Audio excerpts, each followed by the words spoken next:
कभी कभी कुछ ख्वाहिशें इंसान को इस तरह बर्बाद करती हैं कि इंसान सोच भी नहीं पाता। मेरी भी बेपनाह ख्वाहिशों ने मुझे इस जगह पर लाकर खड़ा कर दिया जहां मैं खाली दामन रह गई। मैंने एक गैर मर्द पर भरोसा किया और उस मर्द ने एक रात मेरे होश उड़ा दिए। वह राजपूत था और राजपूत किस कदर ताकतवर होते हैं उसका अंदाज़ा तो सबको ही है। उस राजपूत ने भी अपनी ताकत से मुझे पूरी तरह ढेर कर दिया था और मैं उसके आगे बेबस हो गई। मैंने कभी सोचा भी नहीं था मैं अपने ही घर में अपने ही बेडरूम में इस तरह एक राजपूत मर्द का शिकार बन जाऊंगी। और जो कुछ भी हुआ था उसकी शुरुआत मैंने ही की थी, इसलिए मैं किसी दूसरे को इल्ज़ाम भी नहीं ठहरा सकती थी। मेरे राजपूत ड्राइवर ने मेरे साथ ऐसा काम किया जो 7 मर्द भी मिलकर ना कर पाते। मैं हैरान थी और सोच रही थी काश मुझे पहले ही पता होता कि इस तरह उसने एक ही रात में मेरे साथ। मुझे हमेशा से ही अपने चेहरे को ढाँप कर रखने की आदत थी और इसलिए मैं अगर अपने घर की गाड़ी में भी कहीं जाती तो चेहरे पर दुपट्टा बांध लेती। बहुत कम ही लोग मुझे मेरे चेहरे से पहचान पाते थे, लेकिन मुझे इस बात पर बड़ा गर्व था कि कोई मुझे पहचानता नहीं। ना ही किसी को मेरी सुंदरता का भान था और ना ही मेरी उम्र से। लेकिन एक दिन मेरे ड्राइवर ने एक ऐसी बात कही जिसे सुनकर मैं हैरान रह गई। मैंने अजीब सी नज़रों से गाड़ी के शीशे में से ड्राइवर की शक्ल देखी। वह बहुत ही गंभीर मालूम हो रहा था और उसने दोबारा से अपनी बात दोहराई। इस बार उसकी नज़रें मेरी नज़रों से टकराईं तो मैंने तुरंत ही निगाहों का रुख बदल लिया। मैडम जी, बस एक मौके की बात है और देखिएगा मैं आपको कितना खुश कर दूंगा। आप मेरी एहसानमंद रहेंगी और बार बार मुझे मौका देंगी। उसकी बातें सुनकर मैं कुछ घबरा गई। पता नहीं वह किस मौके की बात कर रहा था और मुझसे क्या चाहता था। मैंने उसकी बात का कोई जवाब ना दिया और खामोशी से खिड़की से बाहर देखती रही। मेरा नाम गुरप्रीत है और मेरा संबंध कनाडा से है। मेरी पैदाइश भी वहीं हुई थी। मेरे माँ बाप हिंदुस्तानी थे, लेकिन मैं कभी हिंदुस्तान नहीं आई थी। मगर माता पिता की वजह से मेरी हिंदी बहुत अच्छी थी, इसलिए मैं अपने सारे नौकर भी हिंदुस्तान से लाए हुए नौकर ही लगती थी। मैं शादीशुदा थी और मेरी शादी को 10 साल होने वाले थे। मेरे पति कारोबार के सिलसिले में ज़्यादातर हिंदुस्तान में रहते थे। हम लोग कुछ साल पहले ही दुबई में शिफ्ट हुए थे और मेरे पति ने वहीं कारोबार शुरू किया था और वहीं कभी कनाडा तो कभी हिंदुस्तान रहते। मैं अपने पति राजेश की गैर मौजूदगी में अकेले ही कारोबार भी संभालती और घर के कामकाज भी देखती। हमने सारे नौकर भरोसे के काबिल रखे थे, इसलिए मेरे पति को मुझे तन्हा छोड़कर जाने में कोई परेशानी न होती। लेकिन हमारा पुराना ड्राइवर मोहनदास कुछ दिन पहले ही छुट्टियों पर गया था और इसलिए मेरे पति ने एक नया ड्राइवर को उसकी जगह रख दिया। उस ड्राइवर का नाम मुकेश था और मुकेश भी एक अच्छा ड्राइवर साबित हुआ। लेकिन आज अचानक उसने मुझसे जिस तरह से बात की थी मुझे बहुत खौफ महसूस हुआ था। उसकी आंखों में छुपी उसकी नज़रों का मतलब मैं पढ़ चुकी थी और शायद इसी बात पर खौफजदा हो गई थी क्योंकि राजेश भी यहाँ मौजूद नहीं थे और उस वक्त मैं सब कुछ तन्हा ही देख रही थी। एक पल के लिए मेरे दिल में ख्याल आया कि मुकेश पता नहीं अकेले हैं या उसके पीछे भी कोई और है। मैं जवान औरत थी और मेरे लिए बात बहुत ही डरा देने वाली थी कि मुझसे तन्हाई में मौके की ख्वाहिशमंद था। मुकेश ने मुझे घर छोड़ दिया और मैं गाड़ी से उतरकर अंदर चली आई थी, लेकिन मेरी निगाहें यहाँ वहाँ घूम रही थी। इंद्रियां हमेशा बहुत तेज़ी से काम करती थी, इसलिए मैं अभी भी अपने इर्द गिर्द उस चीज़ को महसूस करने की कोशिश कर रही थी, कहीं मुझे कोई खतरा तो नहीं। मैं अपने कमरे में आकर बंद हो गई और बिस्तर पर लेटकर गहरी सांसें लेने लगी। सामने ही राजेश की बड़ी सी तस्वीर लगी हुई थी। मुझे राजेश पर बहुत गुस्सा आ रहा था कि एक अनजान व्यक्ति को घर में नौकर रखने की क्या ज़रूरत थी। उसकी नीयत में कितना खोट था ये हमें क्या मालूम था। और फिर राजेश मुझे अकेला ही छोड़कर चले गए। पिछले 2 दिनों से हमारी पुरानी नौकरानी छुट्टियां पर थी और उन्हीं सब बातों ने मुझे परेशान कर दिया था। इन्हीं सोचों में गुम होकर मैंने राजेश को फ़ोन मिलाया कि उनकी वापसी का मालूम करूं, तो उनका फ़ोन उनकी सेक्रेटरी ने उठाया और कहने लगी, राजेश साहब तो बहुत बिजी हैं, आप बाद में बात कीजिएगा। उसकी सेक्रेटरी की आवाज़ सुनकर मैं तन बदन में आग लग गई। मैं पत्नी थी, लेकिन वह मुझे अपने साथ कहीं नहीं लेकर जाते, बल्कि कारोबार में उलझा रखा था और खुद वह अपनी सेक्रेटरी के साथ सारे जहां की सैर करता था। पीछे आने वाले गानों की आवाज़ें और शोर से मुझे बहुत अच्छी तरह अंदाज़ा हो गया कि मेरा पति इस वक्त कहाँ होगा और क्या कर रहा होगा। मैंने गुस्से में फ़ोन उठाकर दीवार पर दे मारा। उसी वक्त कमरे का दरवाज़ा बजने लगा। जैसे ही मैंने पूछा कि कौन है तो बाहर से मुकेश की आवाज़ आई। वह उस वक्त मेरे कमरे के दरवाजे पर क्या कर रहा था मुझे समझ नहीं आया और फिर मैंने दरवाज़ा खोल दिया। मुझे देखकर मुकेश मुस्कुराया तो मैंने अपने आप में सिमट गई। उसने मेरे पर्स मेरी तरफ बढ़ाते हुए कहा, मैडम जी आप तो अपना पर्स गाड़ी में ही भूल आई थी, अपनी चीज़ों का ख्याल रखा करे। पर्स देखकर मेरी जान में जान आई कि वह यहाँ किसी खास मकसद की तहत नहीं आया था बल्कि मेरा पर्स लौटाने आया था। मैं अपना पर्स लेकर जैसे ही दोबारा दरवाज़ा बंद करने लगी तो उसने अचानक ही फिर से कहा कि मैडम जी अकेले में एक मौका देकर तो देखिए, राजेश साहब यहाँ मौजूद नहीं हैं। मैं आपको ऐसे खुश करूँगा कि आप देखती रह जाएंगी, किसी को कानो कान खबर भी नहीं होगी और आपका काम भी हो जाएगा। कोई और मौका होता मैं मुकेश को उसकी औकात याद दिला देती, लेकिन उस वक्त मेरे दिमाग में राजेश की सेक्रेटरी की आवाज़ गूंज रही थी। मैं राजेश की इजाज़त के बगैर एक कदम भी नहीं उठा सकती थी और वह मेरे पीछे अपनी मर्ज़ी से अय्याशियाँ करता था। मैंने गुस्से में राजेश के खिलाफ जाने का फैसला किया और सोच लिया कि अगर वह अपनी मर्ज़ी से सब कुछ कर सकता है तो मैं भी इस काबिल हूँ कि अपनी मर्ज़ी से अपनी ज़िंदगी के कुछ फ़ैसले कर सकूं। और वैसे भी मुझे बहुत ही कम अक्ल समझता था। बहुत आसानी से मुझे चकमा देकर वह खुद हिंदुस्तान चला गया और खुद अपनी ज़िंदगी अपनी मर्ज़ी से गुजारता और मुझे यहाँ कारोबार में इस तरह फंसा कर जाता कि मुझे उसके हालचाल जानने का मौका भी न मिलता। मैंने लम्हों में ही फैसला किया कि मैं न सिर्फ मुकेश को एक मौका दूंगी बल्कि इस बात को पूरे राज में रखूंगी और कभी राजेश को इस बात का पता नहीं लगने दूंगी कि मैंने उसके पीछे भी कुछ किया है। अगर राजेश अपनी मनमर्जी कर सकता है तो मैं भी क्यों पीछे रहती। यही सोचकर मैंने कमरे का दरवाज़ा खुला छोड़ दिया और मुकेश को अंदर आने का इशारा किया।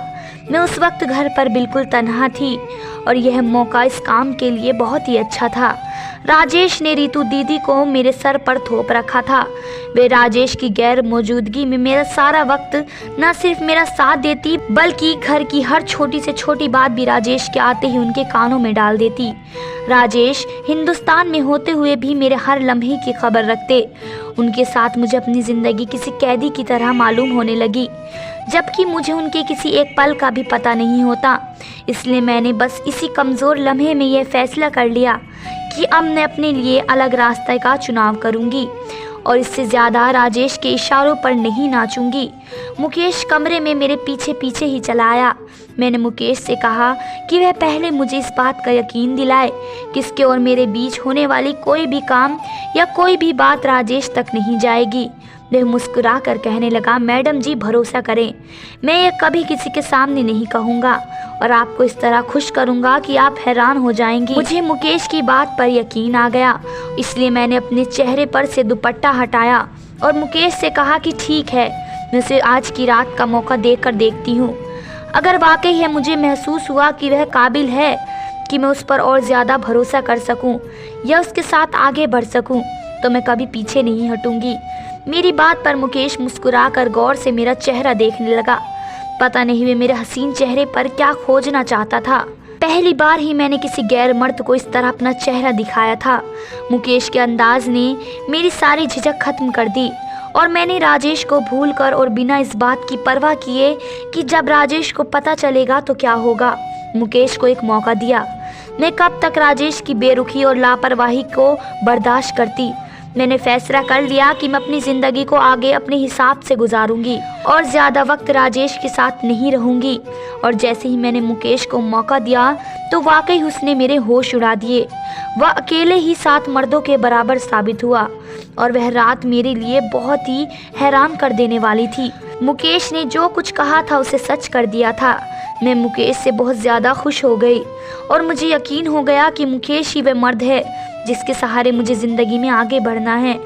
राजेश की खास नौकरानी रितु दीदी पहली दफ़ा ही छुट्टियों पर गई थी और यही छुट्टियां उन्होंने बहुत अचानक ली थी।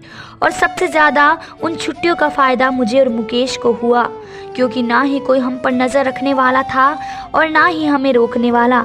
राजेश को यह बताने के लिए भी कोई मौजूद नहीं था कि मैंने उसके पीछे मुकेश को जगह दी है। मुकेश ने जिस तरह एक रात में अकेले ही 7 मर्दों की ताकत मुझे दिखाई थी, उसके बाद तो मैंने खुद ही अगली रात उसे याद कर लिया। मुकेश ने मुझे वह खुशी दी जो मैं बता भी नहीं सकती। मैंने नोटों की गड्डियाँ निकाल कर उसके आगे रख दी। वह भी खुश हो गया। मैंने सब मुकेश से वादा किया कि अगर वह इसी तरह मेरा काम करेगा तो मैं पैसे में नहला दूंगी। लेकिन अगली रात मुझ पर बहुत भारी गुजरी, क्योंकि मुकेश ने उस रात को मेरे साथ वो किया जिसका मैं अंदाज़ा भी नहीं लगा सकती थी। वह कितना ताकतवर था, इस बात का अंदाज़ा मुझे दूसरी रात हुआ था। पहली रात तो शायद वह किसी वजह से वो ना कर सका जो उसने दूसरी रात किया था। मैं उसके आगे बेबस थी। पहले उसे मुझ पर रहम नहीं आया। उसने मेरा वह हश्र किया था कि मैं पानी मांगने के काबिल भी ना रह पाई। मुकेश वह कर गुजरा था जो मेरे ज़हानो गुमान में भी नहीं था। वो रात मुझ पर किसी कयामत की तरह गुजरी थी और मेरे दिल में ख्याल आया था कि काश राजेश मेरे पास होता, वह मुझे मुकेश से बचा लेता, क्योंकि मुकेश तो दरिंदगी की हद पर उतर आया था। और यह जानकर आपके भी रोंगटे खड़े हो जाएंगे कि मुकेश ने राजेश की गैर मौजूदगी का फ़ायदा उठाकर उस रात मेरे साथ क्या किया। उसने तो मुझे ज़िंदा रहने के काबिल भी नहीं छोड़ा। जब मुकेश ने अपना मकसद हासिल कर लिया तो फिर धीरे धीरे मुझे बताना शुरू किया कि उसने मेरे साथ इतना कुछ कैसे किया, कैसे उसने एक ही रात में 7 आदमियों जितनी ताकत मुझे दिखा दी और मुकेश के सच ने मेरी जान निकाल दी। वह अचानक ही मेरा ड्राइवर बनकर मेरी ज़िंदगी में नहीं आया, बल्कि उसकी नज़र तो मुझ पर बहुत पहले से थी। मैं तो ये समझती थी कोई मुझे नहीं पहचानता। ये मेरी गलतफहमी थी। मुकेश बहुत पहले से ही मेरे हसीन चेहरे को देख चुका था और हमारे घर नौकरी भी वह इसी नियत से करने के लिए आया था, क्योंकि उसकी नज़र मुझ पर थी और उसे मेरे करीब आना था। वह मुझसे करीबी जान पहचान चाहता था ताकि अपना मकसद हासिल कर सके। जिस दिन उसने देखा कि ना ही राजेश मौजूद है और ना ही रितु दीदी, तो उसने उसी मौके का भरपूर फ़ायदा उठाया और जानबूझकर मुझसे ऐसी बात कही कि मैं उसे मौका दे दूं। मैं भी उस वक्त बहुत गुस्से में थी और राजेश के लाख समझाने और मना करने के बावजूद भी मैंने एक अनजान मर्द पर भरोसा कर लिया था। राजेश कहने लगे कि उसने बहुत पहले मेरी तस्वीर देखी थी और फिर एक दिन अचानक ही मैं उसे नज़र आ गई। हुआ कुछ यूँ था कि कुछ महीनों पहले मेरी तबीयत कुछ ख़राब थी और मैं अपने कारोबार के सिलसिले में कहीं जा रही थी कि रास्ते में ही अचानक बेहोश हो गई। मेरे पुराने ड्राइवर ने जब देखा कि मैं गाड़ी में बेहोश हो गई हूँ तो वह फ़ौरन मुझे करीबी अस्पताल में ले गया और जैसे ही उसने मुझे गाड़ी से उतार कर स्ट्रेचर पर लेटाना चाहा, मेरे चेहरे से दुपट्टा हट गया और उसने मेरा चेहरा देख लिया। वह मुकेश का दोस्त था और उसने मुकेश को फ़ौरन ही मेरे बारे में खबर दी। मुकेश ने मेरी तस्वीर अपने दोस्त को दिखा रखी थी और उसे मेरी तलाश थी। बस वही एक पल मेरी ज़िंदगी में ग्रहण साबित हुआ जब मुकेश को यह पता चल गया कि मैं कहाँ रहती हूँ और वह मुझ तक कैसे पहुँच सकता है। तो उसने जानबूझकर एक प्लान बनाया और अपने दोस्त को नौकरी से निकाल कर खुद उसकी जगह आ गया। मुकेश को मेरे पति राजेश से मिलवाने वाला वही ड्राइवर था जो हमारे पास से नौकरी छोड़ कर गया था। वह मुकेश का गहरा दोस्त और साथी था और यह सब उसने इस मुकेश के कहने पर किया था। मुकेश हमारे घर का हिस्सा बन गया, बल्कि आहिस्ता आहिस्ता उसने हमारे बारे में सारी जानकारी हासिल कर ली और सही मौका देखकर उसने मुझसे एक मौका मांगा तो मैं घबरा गई और मुझे समझ नहीं आया कि अचानक ही वह मुझसे मौका क्यों मांग रहा है। पहले तो मुझे खौफ महसूस हुआ क्योंकि हमारा बहुत बड़ा कारोबार चल रहा था। राजेश के पास बहुत पैसा था और मेरी एक गलती सब कुछ खत्म कर सकती थी। लेकिन जैसे ही मुझे राजेश की बेरुखी का एहसास हुआ, मैंने अगले ही लम्हे फैसला कर लिया कि अब मैं भी अपनी ज़िंदगी में आगे बढ़ने की कोशिश करूंगी और शायद यही मेरी ज़िंदगी की सबसे गलत फ़ैसला था। राजेश और मेरी ज़िंदगी को 2 साल होने वाले थे, लेकिन ना ही हमारी कोई संतान थी और ना ही राजेश को संतान की ख्वाहिश थी। मैं माँ बन सकती थी, लेकिन राजेश ने कभी मुझे माँ बनने ही नहीं दिया। मैं कभी उम्मीद से होती तो वह मेरा बच्चा गिरवा देता। इस बात ने मुझे पहले ही दुखी किया हुआ था। इस पर से राजेश का आशिकाना मिजाज राजेश जवान और खूबसूरत था, पैसे वाला था, लड़कियां तितलियों की तरह उसके आगे पीछे मंडलाती थी और राजेश भी बहुत ही दिलफेक था। वह जहां जाता पार्टी, क्लब और नाच गाने में ज़रूर लगता। वह कारोबार के साथ साथ अपनी ज़िंदगी में अय्याशियाँ भी कर रहा था और मैं सिर्फ कारोबार देख रही थी। मैं एक बच्चे की ख्वाहिश रखती थी, लेकिन राजेश ने तो मेरी इस ख्वाहिश को भी पूरा नहीं होने दिया। इससे जलकर मैंने सोच लिया कि मैं अपना कारोबार अलहदा कर लूँगी और अपनी ज़िंदगी में राजेश को छोड़कर आगे बढ़ जाऊँगी, और इसलिए मैंने मुकेश पर भरोसा कर लिया। राजेश ड्रग्स स्मगलिंग का कारोबार करता था और मैं भी उसके कारोबार में बराबर की शामिल थी। उस दिन जब मुकेश ने मुझे मौका मांगा तो उसने मुझे यकीन दिलाया कि वह मेरी उम्मीदों पर खरा उतरेगा, और इसलिए मैंने उस पर भरोसा करके उसे काम दिया। और वाकई उसने उस एक रात में इतनी ज़्यादा ड्रग्स स्मगलिंग की जितनी मेरे 7 आदमी मिलकर किया करते थे। मैं हैरान रह गई कि मुकेश ने इतनी ज़्यादा स्मगलिंग किस तरह की थी, क्योंकि कनाडा पुलिस को चकमा देना और चोरी छुपके यह काम करना बहुत ही मुश्किल था, बल्कि नामुमकिन था। मेरे आदमी बहुत ही ज़्यादा पुराने खिलाड़ी थे, इसलिए वह ये काम कर लिया करते थे, लेकिन मुकेश तो अकेले ही बहुत बड़ा गेम खेल गया था। मगर मुझे क्या मालूम था कि बाहर से एक सीधा सा राजपूत ड्राइवर नज़र आने वाला आदमी इतना ताकतवर है। अगली रात जब वह मेरे कमरे में आया तो तन्हा नहीं था, बल्कि कुछ पुलिस वाले भी उसके साथ मौजूद थे, और ना सिर्फ मेरे घर को सील किया गया बल्कि मुझे गिरफ्तार करके पुलिस स्टेशन पहुंचा दिया गया। उसी रात राजेश भी एयरपोर्ट पहुंचा था और उसे भी एयरपोर्ट से ही गिरफ्तार कर लिया गया। हम दोनों पति पत्नी पहली बार पुलिस की कैद में मौजूद थे। दरअसल मेरा पति हमेशा मुझसे सारे कारोबार के काम करवाया करता था और मैं चेहरे को दुपट्टे से ढांपे रहती। मैंने कभी किसी को अपना चेहरा नहीं दिखाया, इसलिए पुलिस मुझ तक नहीं पहुंच पाई। लेकिन मुकेश ने बहुत ही चालाकी से ना सिर्फ मुझे पहचान कर पकड़ लिया, बल्कि मेरा सारा कारोबार भी उसने एक ही रात में जान लिया। वह मेरी सोच से भी कहीं ज़्यादा तेज़ निकला। राजेश को जैसे ही पता चला कि ये सब कुछ मेरी वजह से हुआ है और हमारे पकड़े जाने में मेरा कसूर है, तो राजेश मारने के लिए मेरे करीब चला आया। अगर कैनेडियन पुलिस उसे ना रोकती तो शायद वह मेरा गला दबा देता। मैं ज़ोरों कतार रो रही थी, क्योंकि कनाडा का कानून बहुत सख्त था और मैं जानती थी कि मुझे इस जुर्म की क्या सज़ा मिलने वाली है। मेरा पति एक मक्कार इंसान निकला था, जिसने सारा कारोबार भी मेरे नाम पर किया था और कारोबार को चेहरा भी मेरा ही दिया था। उसने ना ही मुझे शादीशुदा ज़िंदगी को कोई खुशी दी और ना ही मुझे माँ बनने का सुख हासिल हो सका। मेरी ज़िंदगी में सब कुछ वैसा ही होता जैसा राजेश चाहता, जबकि मैंने राजेश से मोहब्बत की शादी की थी और मैं आखिर तक इस शादी को निभाने की कोशिश करती रही। लेकिन राजेश को अय्याशियों की इस कदर आदत पड़ गई थी कि आए दिन वह किसी न किसी हसीन लड़की को अपनी सेक्रेटरी रखकर उसके साथ हिंदुस्तान चला जाता। अगर राजेश मेरे साथ ऐसा व्यवहार ना रखता तो शायद मैं कभी मुकेश की बातों में आकर उस पर भरोसा ना करती, बल्कि राजेश को उसके बारे में बताती। पुलिस ने हर वह जगह ट्रेस कर ली जहां हमारी तरफ से स्मगलिंग सप्लाई होती थी। बहुत सारे लोग पकड़े गए थे। एक बहुत लंबे कारोबार का सिलसिला था जो अब एक गलती से ख़त्म हो गया था। मैंने पुलिस में अपना सारा रिकॉर्ड सच सच बयान करवा दिया, क्योंकि मैं जानती थी कि अब यहाँ से बच निकलना मुमकिन नहीं है, और अगर हम किसी तरह बाहर निकल भी जाते तो राजेश खुद अपने हाथों से मुझे मार देता, क्योंकि मैंने उसका बना बनाया कारोबार उजाड़ दिया। आज मैं कनाडा के जेल में सलाखों के पीछे बैठी हूँ और अपनी सज़ा के इंतज़ार में हूँ। मुझे और मेरे पति को बहुत सख्त सज़ा होने वाली है, क्योंकि हमने बहुत से जवान लड़के लड़कियों की ज़िंदगी तबाह की है। मुकेश एक सच्चा हिंदुस्तानी राजपूत ज़रूर था, लेकिन वे एक कैनेडियन पुलिस वाला था और उसने अपनी पूरी जिम्मेदारी के साथ अपना फ़र्ज़ निभाया। कभी कभी वह मुझसे मिलने के लिए जेल के अंदर चला आता, लेकिन मैं उसे देखकर हमेशा अपना चेहरा मोड़ लेती। मैंने उसे एक मौका दिया था, वाकई उसने उस मौके में मेरी पूरी ज़िंदगी बदल दी। मैं अपने बड़े से बंगले से उठकर जेल की सलाखों के पीछे पहुंच गई। मुकेश ने मुझे एहसास दिलाया कि मैं जिस रास्ते पर चल रही थी वह सरासर गलत है। लड़के लड़कियों ड्रग्स की लत में पड़कर अपनी ज़िंदगियां हार रहे थे और यह सब कुछ सिर्फ और सिर्फ मेरे नाम पर हो रहा था। मुकेश ठीक कह रहा था। राजेश की मोहब्बत में सही और गलत भूल गई और आखिरकार मैंने बहुत बड़ा नुकसान उठाया था।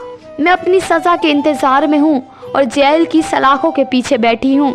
आप लोग दुआ कीजिए कि ऊपर वाला मुझे माफ़ कर दे और मेरा ज़मीर संतुष्ट हो जाए, क्योंकि जब से मुकेश मेरी ज़मीर को जगाया है मेरे लिए एक एक पल गुजारना मुश्किल हो गया है। दोस्तों, उम्मीद करती हूँ स्टोरी अच्छी लगी होगी। धन्यवाद दोस्तों।